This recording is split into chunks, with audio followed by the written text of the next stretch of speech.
ಪ್ರತಿಭಟನೆ ಮಾಡೋದಕ್ಕಾಗಿ ಒಂದು ಜಾಗ, ಅದು ಒಂದು ಗಾಂಧೀಜಿಯ ಸ್ಮರಣೆ ಮಾಡೋದಕ್ಕಾಗಿ ಒಂದು ಜಾಗ ಬೇಕಾಗ್ತದೆ. ಆ ಜಾಗ ಈಗ ಇರೋದಪ್ಪ ಅಂದ್ರೆ ಇವತ್ತಿನ ನಗರಸಭೆ ಹಿಂದಿನ ಮಕ್ಕಳು ಎಲ್ಲರಿಗೂ ಗೊತ್ತಿದ್ದ ವಿಷಯ ಅದ. ಆ ದಿಶೆಯಲ್ಲಿ ಆ ಸುತ್ತಮುತ್ತಲು ಒಂದಿಷ್ಟಿನಷ್ಟು ಕ್ಲೀನ್ ಇಟ್ಟು ಮಾಡಿ ಅಲ್ಲಿ ವ್ಯಾಪಾರಿಗಳಿಗೆ ಮತ್ತೊಂದು ಜಾಗ ಮಾಡಿಕೊಟ್ರೆ ಅವ್ರು ಮಾಡ್ತಾರೆ ಅದನ್ನು. ಆ ದಿಶೆಯಲ್ಲಿ ಚಿಂತನೆ ಅದು ಭಾಳ ಉತ್ತಮ.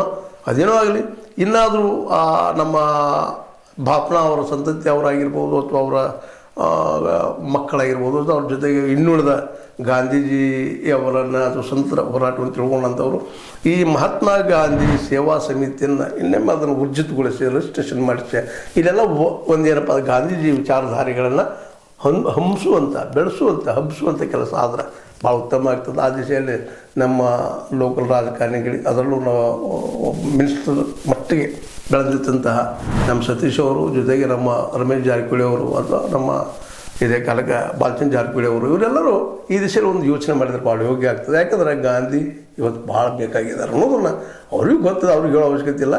ಬಟ್ ಗೋಕಾಕದ ಇವತ್ತಿನ ಸುತ್ತಮುತ್ತ ಏನು ನಡೆದ ಅದ್ರ ಬಗ್ಗೆ ಒಂದಿಷ್ಟು ಹೇಳಬೇಕಾಗಿತ್ತು, ಚರ್ಚೆ ಮಾಡಬೇಕಾಗಿತ್ತು. ಇಲ್ಲಿಯ ನಗರಸಭೆ ಆದ ಕಾಳಜಿ ವಹಿಸಿ ಅಲ್ಲಿ ಮಾರ್ಕೆಟ್ನ ಸ್ವಲ್ಪ ಬೇರೆ ಬೇರೆ ಕಡೆ ಸ್ವಲ್ಪ ದೂರ ಸುತ್ತಮುತ್ತಲು ಮಾಡಿದರೆ ಅವ್ರಿಗೂ ಉದ್ಯೋಗದ ಪಾಪ ಇಲ್ಲಂತೆಲ್ಲ ವ್ಯಾಪಾರ ಮಾಡ್ತಾ ಇರ್ತಾರೆ. ಸಣ್ಣ ಸಣ್ಣ ವ್ಯಾಪಾರಿಗಳು ಸ್ವಲ್ಪ ಜಾಗ ಮುಂದಿಟ್ಟುಕೊಂಡು ಜಾಗ ಬಿಟ್ಟರಪ್ಪ ಅಂದ್ರೆ ಅನುಕೂಲ ಆಗ್ತದೆ. ಸ್ವಲ್ಪ ಸಣ್ಣ ಪ್ರಮಾಣದ 100-200 ಜನ ಅಲ್ಲಿ ಕೂಡುವಂಥ ಜಾಗ ಮಾಡಿಕೊಂಡ್ರೆ ಭಾಳ ಯೋಗ್ಯ.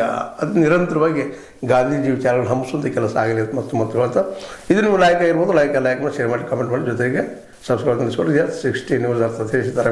ಸತ್ಯದ ಕೈಗೆ ನೋಡಿ ವಂದನೆಗಳು.